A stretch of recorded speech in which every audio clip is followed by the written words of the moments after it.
Approaches to sociological research को understand करते हैं, ठीक है, कि भाई ये क्या चीज़ है, किस तरह से डेवलप होता है, ये बड़ा ही इंपॉर्टेंट टॉपिक है हमारे पास, ठीक है।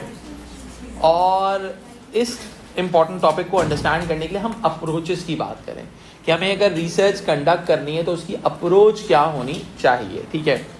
अब देखो बेटा, इसमें हमारे पास हम जिन जिन चीज़ों को डिस्कस करेंगे इसमें सबसे पहले हमारे पास आती है केस स्टडीज़, ठीक है। और केस स्टडीज़ के बाद हमारे पास इसमें आ जाते हैं सोशल सर्वे, जिसको हम ऑलरेडी पहले डिस्कस कर चुके हैं, ठीक है। फिर हमारे पास में आ जाती है जो एक नाम से बड़ी अजीब सी लगती है चीज़, एथनोग्राफी। फिर हम बात करेंगे लॉन्गिट्यूडिनल स्टडीज़ के हवाले से। ये छोटी छोटी चीज़ें जिनको हम अंडरस्टैंड करेंगे,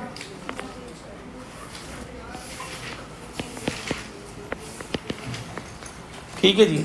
सबसे पहले हम अंडरस्टैंड करने जा रहे हैं केस स्टडीज़ को। इसके अंदर कि केस स्टडीज़ क्या होती है। कोई ये पर्टिकुलर रिसर्च मेथड नहीं होता, लेकिन ये एक अप्रोच होती है जो रिसर्च में यूज़ होती है, ठीक है। अब ऑटोमेटिकली कि भाई ये जो रिसर्च स्टडीज़ होती हैं हमारे पास कुछ, और रिसर्च स्टडीज़ जो होती हैं वो क्या कर रही होती हैं बेटा,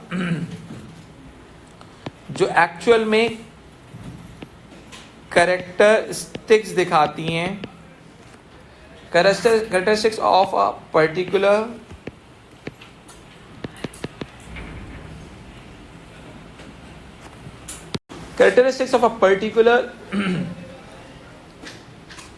ग्रुप और केस।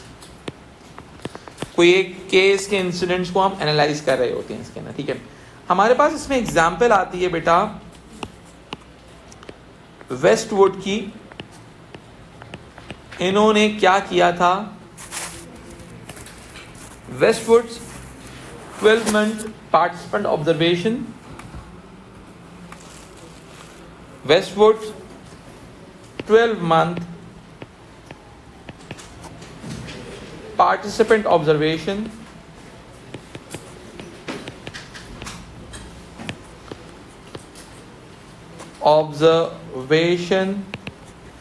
ठीक है, स्टडी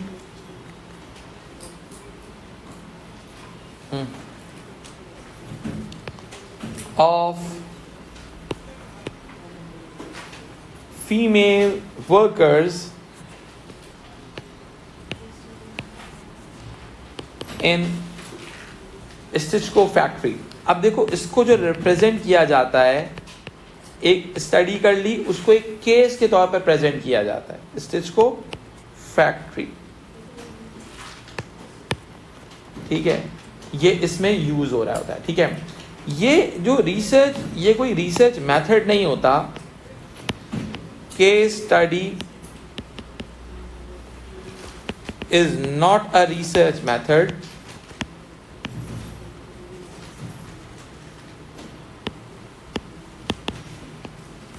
ठीक है।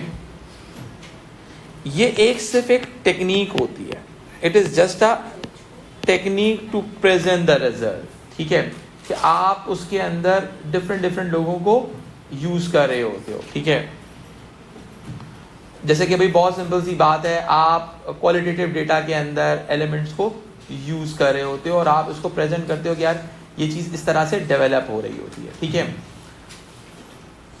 अब इसके अंदर क्या होता है, एक्चुअल के अंदर, इस टेक्निक के अंदर, technique different methods can be use to collect data, different methods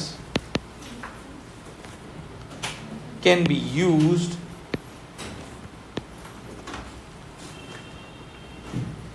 to generate data।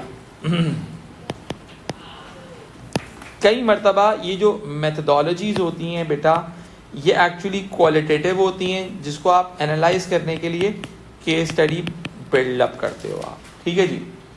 अच्छा, अब अगर मैं बहुत इजी वर्ड्स में आपको बोलूं तो भाई Case study, it is a in-depth, qualitative,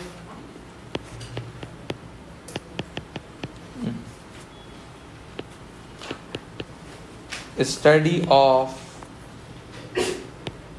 a particular group होती है.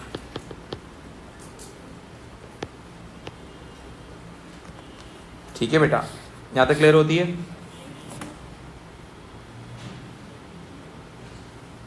ठीक है. अच्छा, अब ऑटोमेटिकली होता क्या है, इसकी जो सबसे बड़ी स्ट्रेंथ होती है वो ये होती है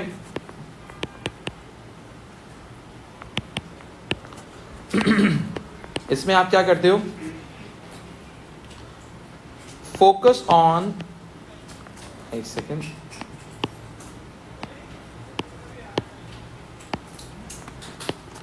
फोकस ऑन सिंगल ग्रुप, किसी एक चीज के ऊपर, सिंगल एलिमेंट के ऊपर आप स्टडीज, बिजनेस की स्टडीज होती हैं. ठीक है. ग्रुप स्टडीड ओवर टाइम, उनके एनालिसिस, बहुत सारी चीजें शामिल हो जाती हैं. ठीक है. इसके अंदर इन डेप्थ डिटेल इंफॉर्मेशन होती है.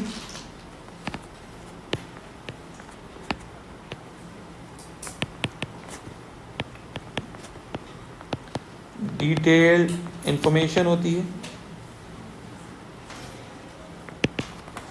ठीक है जी. हाई वैलिडिटी होती है क्वालिटेटिव डेटा की वजह से.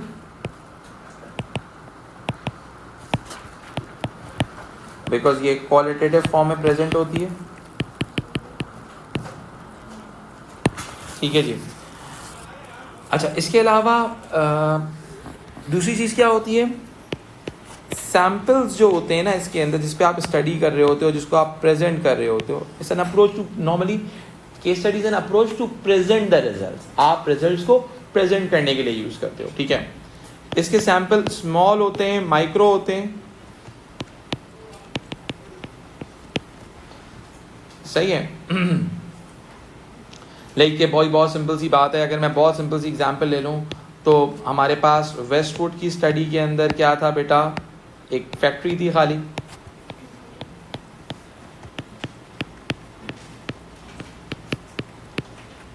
सही है. इसके अलावा एक स्टडी थी, लेसी की स्टडी थी. ठीक है. जो कि स्कूल के ऊपर बेस करती थी. वेंकटेश की स्टडी जो थी वो गैंग्स पे बेस करती थी. ठीक है. फिर हमारे पास आप ये इन एग्जाम्पल्स को यूज करोगे, यानी कि ये स्मॉल लेवल स्केल के ऊपर जब क्वालिटेटिव स्टडी कर लेते हैं तो उसको केस स्टडी के अंदर रिप्रेजेंट करते हैं. ठीक है. कई मरतबा ये कॉस्ट इफेक्टिव होती है वेंकटेश स्टडी. ठीक है. अच्छा, इसके अलावा ये कई मरतबा case studies can be use, case studies can be use as a pilot study, यानी कि आप एक केस स्टडी को देखते हुए एक पायलट स्टडी कर सकते हो, जिससे आपको हाइपोथेसिस समझ में आ जाए. फिर आप उसके बाद प्राइमरी रिसर्च कर लो या सेकेंडरी रिसर्च कर लो. It's totally up to you. ठीक है. It could be a test data collection.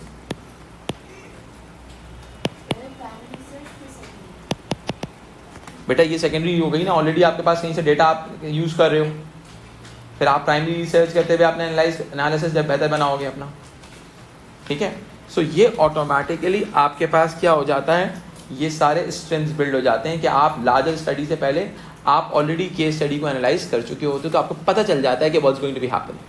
ठीक है. जैसे अगर मैं आपको बहुत सिंपल सी बताऊं, बड़े बड़े प्रोजेक्ट्स होते हैं तो वो पहले पायलट स्टडी के अंदर केस स्टडीज को यूज करते हैं. ठीक है.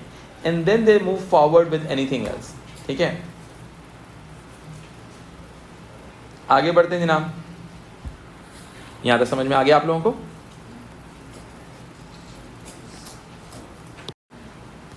Now we are moving forward with limitations of case studies.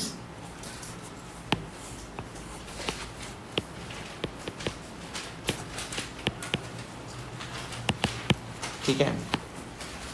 अगर मैं लिमिटेशन की तरफ जाता हूं, ठीक है, तो पहली चीज़ क्योंकि माइक्रो स्केल है तो डिफिकल्ट टू जनरलाइज है, जो पहली चीज़ जो वहाँ पे उस जगह पे हुई है वो हर जगह पे इम्प्लीमेंट होना पॉसिबल नहीं है।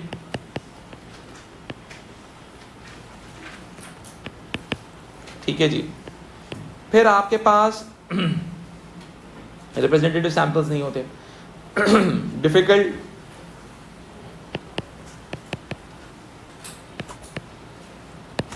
To create comparisons.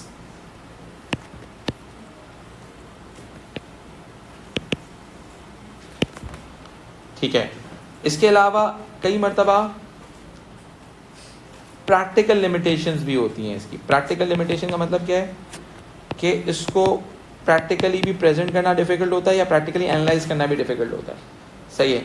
यानी कि इसकी वजह क्या होती है, साइज ऑफ रिसर्च बहुत लिमिटेड होता है, कई मरतबा स्कोप ऑफ रिसर्च बहुत लिमिटेड होता है कि इसी चीज़ के ऊपर स्टडी किया हुआ है। ठीक है।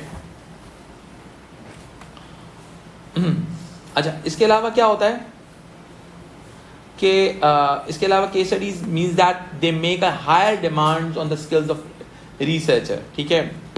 Highly skilled researcher required, highly, क्योंकि उसको एनालाइज करना होता है। स्किल्ड रिसर्चर, एक रिसर्चर एक केस स्टडी डेवलप कर ले। ठीक है।